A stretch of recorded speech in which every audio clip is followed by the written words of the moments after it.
Assalamualaikum warahmatullahi wabarakatuh.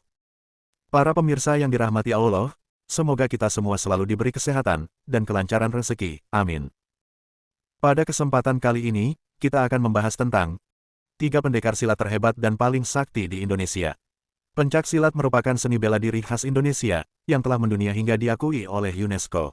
Bela diri pertama kali muncul pada zaman kerajaan kuno atau sekitar abad ke-7.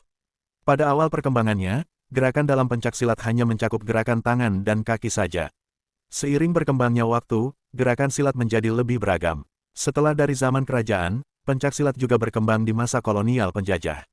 Pada zaman itu, para pendekar ikut serta bertarung dalam upaya kemerdekaan Indonesia. Banyaknya momen yang melibatkan pencak silat ini lantas membuat banyak terlahir pendekar-pendekar silat hebat yang kemudian namanya melegenda hingga saat ini. Berikut ini adalah 3 pendekar silat terhebat di Indonesia. Yang pertama yaitu, Mbah Khoir. Mbah Khoir merupakan pendekar yang menciptakan aliran pencak silat Cimande Bogor sejak tahun 1760. Dalam alirannya, Mbah Khoir menciptakan jurus dari gerakan monyet memegang ranting. Kemudian dinamakan jurus pamacan, pamonyet, dan pepedangan. Ciri khas Mbah Khoir adalah selalu mengenakan kampret dan celana pangsi warna hitam dengan ikat kepala merah.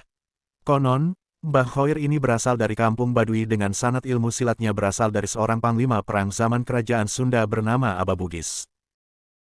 Yang kedua adalah, Ki Ngabei Ageng Surawirjo atau Eyang Suro. Eyang Suro merupakan pendiri aliran pencak silat Setia Hati. Pada saat kecil, Eyang Suro yang berasal dari Surabaya pertama kali belajar pencak silat saat tengah mengaji di Pondok Pesantren Tebu Ireng Jombang. Saat dirinya pindah ke Bandung, dirinya berkesempatan untuk menambah kemahirannya dalam pencak silat.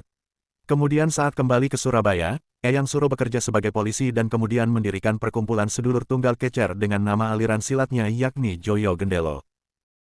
Beberapa tahun berlalu, nama tersebut kemudian berganti menjadi Persaudaraan Setia Hati yang berpusat di Madiun.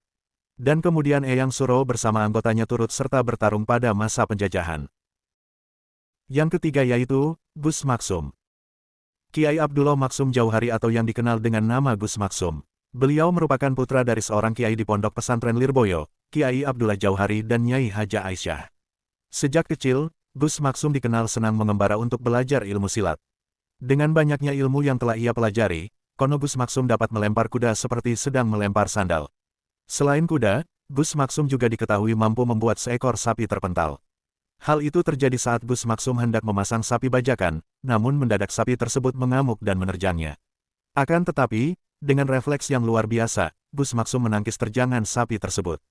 Kisah karomah lainnya menyebutkan Gus Maksum tak mempan dibacok. Dikisahkan saat itu Gus Maksum baru selesai mengisi pengajian dan hendak berkunjung ke rumah pengasuh pesantren Al-Bukhari di Ponorogo. Tiba-tiba ada orang yang membacok Gus Maksum dari belakang. Orang tersebut kemudian ditendang Gus Maksum hingga jatuh ke parit. Menariknya, saat ia di kediaman Kiai Mukrim, tidak ada bekas luka sedikit pun pada punggung Gus Maksum. Gus Maksum juga pernah memperlihatkan karomahnya saat konser Iwan Fals tahun 1998. Saat itu, terjadi tawuran antara penonton yang berebutan menarik-narik Iwan Fals. Gus Maksum akhirnya terpaksa mengeluarkan tenaga dalamnya untuk meredakan massa. Dalam sekali hentakan tangan, penonton yang ricuh seketika terjengkang bak kena angin topan. Itulah 3 pendekar silat terhebat di Indonesia. Wassalamualaikum warahmatullahi wabarakatuh.